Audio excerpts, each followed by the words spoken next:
The length of a rectangular plot is increased by 20% and the breadth is decreased by 20%. Then the area of the plot is. একটা আয়তাকার ক্ষেত্রে দৈর্ঘ্য 20% বৃদ্ধি করা হয়েছে এবং প্রস্থ 20% হ্রাস করা হলে আয়তাকার ক্ষেত্রটির ক্ষেত্রফল কত পার্সেন্ট বৃদ্ধি বা হ্রাস পাবে এটা আমাদেরকে বের করতে হবে। ধরি দৈর্ঘ্যটি আয়তাকার ক্ষেত্রটির দৈর্ঘ্য 100 প্রস্থ 100, তাহলে ক্ষেত্রফল হবে 10,000। 20% বৃদ্ধি করলে দৈর্ঘ্য হবে 120, 20% হ্রাস করলে প্রস্থ হবে 80। দুটো গুণ করলে নতুন ক্ষেত্রফল পাওয়া যাবে। দুটো শূন্য লিখে ফেলি।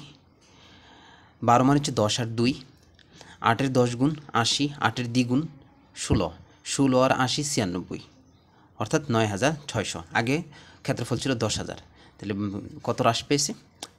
400 হ্রাস পেয়েছে।